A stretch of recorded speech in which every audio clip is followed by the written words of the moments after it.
सभी बच्चों का इस वीडियो में स्वागत है। आज हम एक्सरसाइज 1.2 के सवालों को हल करने से पहले हम समझते हैं उसकी आवश्यक जानकारी। तो देखिए, परिमेय संख्याओं में क्रम संबंध, जिसे अंग्रेजी में कहते हैं कंपैरिजन ऑफ रेशनल नंबर्स। जो परिमेय संख्याएं होती है उसमें हम क्रम संबंध कैसे निश्चित कर सकते हैं। इसका अर्थ है कि कौन सी परिमेय संख्या छोटी है, कौन सी परिमेय संख्या बड़ी है, या फिर कौन सी परिमेय संख्या है ना दूसरी परिमेय संख्या की तुलना में बराबर है।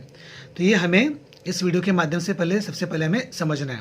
देखिए यहाँ पे लिखा गया कि संख्या रेखा पर संख्या के प्रत्येक युग्म में बाईं ओर की संख्या दाईं ओर की संख्या से छोटी होती है। देखिए, जैसे कि हम जानते हैं, अब देखिए यहाँ पे एक संख्या रेखा दी गई है। हम जानते हैं कि बीचों बीच जीरो होता है और यहाँ पे दाईं ओर धनात्मक संख्या होती है और बाईं ओर ऋणात्मक संख्या होती है। तो इसका अर्थ ये होता है कि जो ऋणात्मक संख्याएं जो होती है वो धनात्मक संख्या से क्या होती है, छोटी होती है। इसके साथ देखिए आपका जो माइनस जो संख्या यहाँ पे है ना, वो प्लस संख्या से क्या होती है, हमेशा छोटी होती है। तो ये आपको ध्यान में रखना है। उसी प्रकार परिमेय संख्या के अंश तथा हर को एक ही शून्येतर संख्या से गुना करे तो संख्या वही रहती है या उसका मान नहीं बदलता। अर्थात अगर a बटे b है तो अगर दोनों को हम k से गुना करते हैं तो क्या हो जाएगा k a, और यहाँ पे क्या हो जाएगा k b। और यहाँ पे हमें ध्यान में रखना कि k का मान यहाँ पे जीरो नहीं होना चाहिए, अर्थात शून्यतर होना चाहिए, यानी जीरो को छोड़ के वो होना चाहिए। जैसे कि हम एग्जाम्पल देख सकते हैं। अगर मान लीजिए अगर मैं कोई परिमेय संख्या लिखता हूँ यहाँ पर, जैसे मान लीजिएगा 3/4 है, ठीक है। तो मान लीजिए अगर इन दोनों को हम एक ही संख्या से गुना करते हैं, जैसे मान लीजिए अंश में 3 को अगर 2 से गुना करते हैं और हर में 4 को 2 से गुना करते हैं तो क्या होगा, ये 3 दूने 6 हो जाएंगे और ये 4 दूने क्या हो जाएंगे, 8। तो इसका अर्थ है कि है ना, ये दोनों जो है यानी 3/4 और 6/8 ये दोनों क्या है, ये दोनों का मान एक ही हो गया, यानी 3/4 हो गया, ठीक है, और 6/8 ये दोनों क्या हो जाएंगे, बराबर ही हो जाएंगे। इस साथ देखिए कोई भी शून्यतर परिमेय संख्या से गुना करने के बाद है ना जो मान आता है ना, वो मान उसका क्या हो जाता है, यहाँ पे है ना इक्वल होता है, यानी समान होता है। ठीक है, ये बात आपको ध्यान में रखनी है। और देखिए यहाँ पे आप जानते हैं कि इन चिन्हों का अर्थ आपको मालूम होना चाहिए, ठीक है। जैसे कि is greater than, smaller than और ये इक्वल का है। कोई जब बड़ी संख्या होती है, ठीक है, जैसे मान लीजिए अगर यहाँ पे 2 है और यहाँ पे 3 है, ठीक है, तो बड़ी संख्या कौन सी है, तो 3 क्या हो जाएगी, बड़ी संख्या हो जाएगी, और 2 क्या हो जाएगी, छोटी संख्या हो जाएगी। तो ये चिन्ह आपको मालूम होना चाहिए, ठीक है। तो इसका अर्थ है कि जो बड़ी संख्या होती है उसकी ओर है ना इस तरह का चिन्ह होता है, और जो छोटी संख्या होती है देखिए उसकी ओर इस प्रकार का चिन्ह होता है। ये आपको मालूम होना चाहिए। और इसी के साथ साथ मान लीजिए 4 और 4 है, तो दोनों में से छोटी बड़ी संख्या कौन सी है, तो छोटी बड़ी तो नहीं है, लेकिन दोनों क्या हो जाएंगे, बराबर हो जाएंगे। तो ये चिन्ह जो है ये आपको मालूम होने चाहिए, ठीक है। तो यहाँ पे वही दिया गया है, ठीक है। तो इन चिन्हों को आपको सही से समझना है। अब आइए बच्चों, अब हम एक्सरसाइज 1.2 के सवालों को यहाँ पे हल करते हैं। देखिए पहला सवाल क्या है कि निम्नलिखित संख्याओं में क्रम संबंध निश्चित करना है। तो क्रम संबंध का अर्थ आप समझिए। क्रम संबंध का अर्थ क्या होता है कि जो भी संख्या हमें दी गई है उन संख्याओं में कौन सी संख्या छोटी है, कौन सी संख्या बड़ी है, या फिर कौन सी संख्या बराबर है, दोनों समान है, तो उसे हम क्या कहेंगे, उसे कहेंगे हम क्रम संबंध निश्चित करना, ठीक है। अब देखिए यहाँ पे एक पहला सवाल दिया गया है -7 और -2, ठीक है। अब बहुत सारे बच्चे -7 और -2 को जब देखते हैं तो उन्हें लगता है कि 7 बड़ी संख्या है, इसलिए वो क्या कर देते हैं, -7 को बड़ा कहते हैं और -2 को छोटी संख्या कहते हैं। लेकिन बच्चों आपको ध्यान में रखना है कि जब भी है ना दोनों संख्या जब ऋणात्मक होती है, ठीक है, तब उसमें जो छोटी संख्या होती है वो बड़ी होती है और जो बड़ी संख्या होती है वो क्या हो जाती है, छोटी हो जाती है। देखिए इसलिए मैंने यहाँ पे लिखा है कि दोनों संख्याएं जब ऋणात्मक होती है तब छोटी संख्या बड़ी और बड़ी संख्या क्या होती है, छोटी होती है। तो इसका अर्थ है कि ये नियम किस में है, जब दो संख्या ऋणात्मक होती है तभी, ठीक है। तो -7 और -2 में तो बड़ी संख्या कौन सी हो जाएगी, तो -2 बड़ी हो जाएगी और -7 क्या हो जाएगी, छोटी हो जाएगी, ठीक है। तो ये आपको हमेशा ध्यान में रखना है।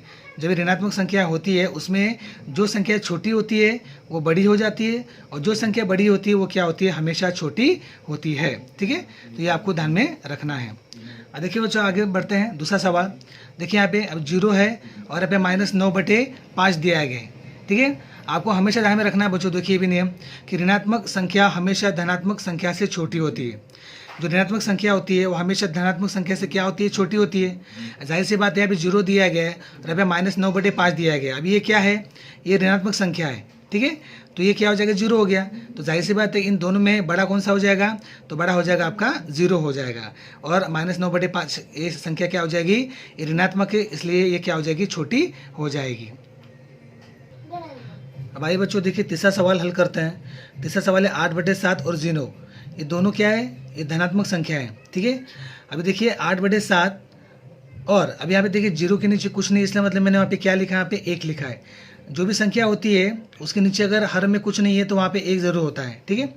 तो 8/7 और 0/1।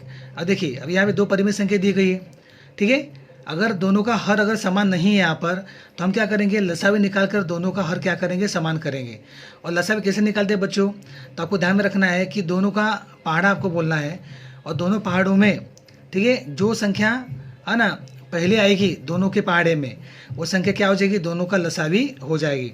जैसे कि अगर मान लीजिए अगर हम 1 का पहाड़ा बोलते हैं, जैसे कि 1 2 3 4 5 6 7, और 7 का पहाड़ा बोलते हैं, देखिए तो 7 एकम 7, तो 7 के पहाड़े में 7 पहले आ गया और 1 के पहाड़े में पहले क्या आ गया, 7 आ गया। जैसे 7 और 1 का लसावी क्या हो जाएगा, 7 हो जाएगा, ठीक है। तो 8/7 है यहाँ पे, ठीक है। तो हमें क्या करना है, लसावी कर क्या होता है कि आपको हरों को यहाँ पे समान करना है और दोनों का लसावी 1 और 7 का लसावी कितना आ गया, तो 7 आ गया। तो आपको ये कोशिश करनी है कि हर में आपको क्या लाने हैं, 7 लाने हैं। अतः आप मुझे बताइए, यहाँ पे हर में 7 पहले से ही है, तो यहाँ पे 7 लाने के लिए आपको 1 से गुना करना पड़ेगा, 7 एकम 7 हो जाएंगे। और हर में आपने जिस संख्या से गुना किया है उसी संख्या से आपको अंश में भी गुना करना है। तो अंश में क्या है 8, तो 8 को भी क्या करेंगे 1 से। अगर आपने हर में 2 से गुना किया तो अंश में क्या करेंगे, 2 से गुना करेंगे। हर में अगर आपने 3 से गुना किया तो अंश में आपको 3 से ही गुना करना पड़ेगा। तो ये आपको हमेशा ध्यान में रखना है, ठीक है। तो ये हो जाएंगे 7 एकम 7 और हो जाएंगे 8 एकम 8। तो ये हो जाएगा 8/7 जो का तो ये आ गया। अब आगे देखिए 0/1 है।